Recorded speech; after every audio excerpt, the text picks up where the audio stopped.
Hoje a nossa reflexão vai ser no texto de Atos, capítulo 9, do verso 17 ao verso 19. Como assim? De novo? Fique tranquilo. É o mesmo texto, sim, da última reflexão, só que hoje eu vou dar atenção a outros aspectos que não foram vistos da última vez, tá bom? Então vamos lá, Atos 9, de 17 a 19, diz assim. Então Ananias foi e entrou na casa, pôs as mãos sobre Saulo e disse: Irmão Saulo, o Senhor Jesus, que lhe apareceu no caminho por onde você vinha, enviou-me para que você volte a ver e seja cheio do Espírito Santo. Imediatamente algo como escamas caiu dos olhos de Saulo, e ele passou a ver novamente. Levantando-se, foi batizado, e depois de comer, recuperou as forças. Depois dos verbos, vêm os substantivos. Não quero subverter a ordem normal dos termos de uma frase. Não é essa a ideia. É que nas últimas reflexões eu fiz referências aos textos, ou melhor, aos verbos que eram associados, em primeiro lugar, a Deus e depois os verbos associados a Ananias. Hoje eu quero dar atenção a dois substantivos que estão relacionados com a fala de Ananias. O primeiro deles é irmão. Veja que no versículo 17, Lucas diz as seguintes palavras: Então Ananias foi, entrou na casa, pôs as mãos sobre Saulo e disse: Irmão Saulo. Irmão Saulo. Se você se lembra de versículos anteriores, você vai perceber da grande desconfiança, temor de Ananias em relação a esse mesmo Saulo. Para Ananias, Saulo era um inimigo, era um terrorista, era alguém que espalhava terror e devastava a igreja, alguém que não poderia ser considerado parte da família. Muito pelo contrário, deveria ser excluído dela. Não haveria espaço para alguém como Saulo na família. Mas veja que depois de Deus ter falado com Ananias, ter feito os esclarecimentos para aquele servo do Senhor, para aquele discípulo de Cristo, Ananias percebeu que Deus, de fato, havia operado uma transformação na vida de Saulo. E essa transformação não fez com que Ananias tivesse só disposição para cumprir a missão que recebera do Senhor, mas teve disposição também de considerar Paulo aquilo que ele não considerava antes. Antes era um inimigo, um devastador da igreja, alguém de quem se queria ter distância, mas agora, por causa da graça do Senhor Jesus, por causa da transformação que Deus operou na vida de Saulo, Ananias agora o vê como de fato era, como irmão em Cristo, parte da família do Senhor. Que coisa maravilhosa é a transformação que a graça de Jesus opera nas pessoas. Antes, as pessoas, por causa do pecado, elas eram separadas, elas eram distanciadas, havia uma predisposição de inimizade de uns para com os outros. Mas por causa de Cristo Jesus, a paz foi feita com Deus, nós fomos reconciliados com o Senhor, e essa reconciliação vertical propiciou reconciliação horizontal. Agora, Ananias é reconciliado também com Saulo e o vê como irmão, como parte da família de Deus, como parte integrante da família da fé, como corredeiro, como coparticipantes das bênçãos prometidas pelo Senhor em Cristo Jesus.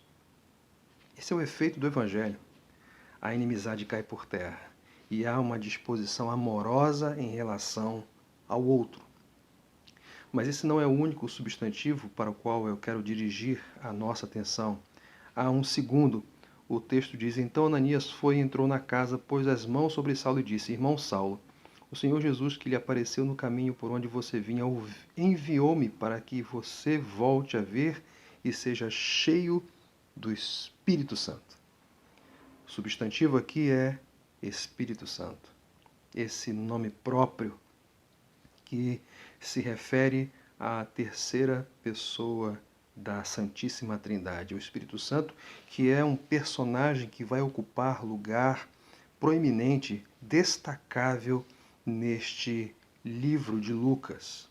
E há uma coisa muito interessante, porque essa é uma expressão que vai se repetir por várias vezes aqui em Atos dos Apóstolos, cheio do Espírito Santo.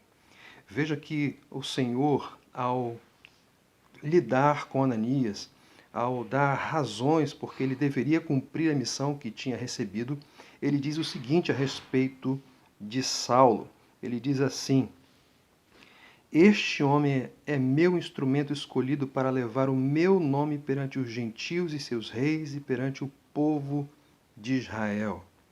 Ou seja, Saulo estava sendo sacado pelo Senhor para que ele pudesse propagar o Evangelho, ser uma testemunha do Senhor, não só entre os judeus, mas entre os gentios. Não só em Jerusalém, mas fora de lá. E, para tanto, Deus o enche do Espírito Santo. Não sei se você percebeu, mas parece que Deus, ele mantém aquela mesma dinâmica de Atos capítulo 1, verso 8. Mas receberão poder quando o Espírito Santo descer sobre vocês e serão minhas testemunhas em Jerusalém, em toda a Judéia, Samaria e até os confins da terra. A proclamação do Evangelho, o anúncio do Evangelho, depende do Consolador, depende da ação do Espírito Santo em nós. A proclamação do Evangelho é uma evidência, é uma demonstração da presença do Espírito Santo naquele que foi remido pelo sangue de Jesus. Em primeiro lugar, irmão. Em segundo lugar, Espírito Santo.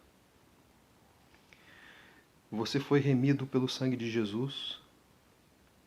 Então, Deus lhe reconciliou consigo mesmo e com todos aqueles que professaram a mesma fé em Jesus.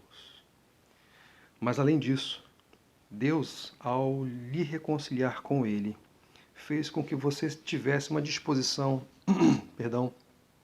amorosa em relação a todas as outras pessoas, mesmo que elas não sejam crentes no Senhor Jesus. Porque essa reconciliação, essa paz que foi estabelecida com Deus, também é base para a paz para com todos os outros homens. De forma que isso deve nos conduzir e nos incentivar e estimular a servirmos aos outros. Então, perceba as necessidades daqueles que estão ao seu lado. E como evidência de que foi reconciliado com o Senhor, como evidência de que você foi recebido na família de Deus, sirva ao outro. E mais, se você creu de fato no Senhor Jesus Cristo, se você recebeu o Evangelho do Senhor Jesus, então você, como diz ali Efésios capítulo 1, verso 13, você recebeu o Espírito Santo, o selo do Espírito Santo, quando você creu na palavra da verdade.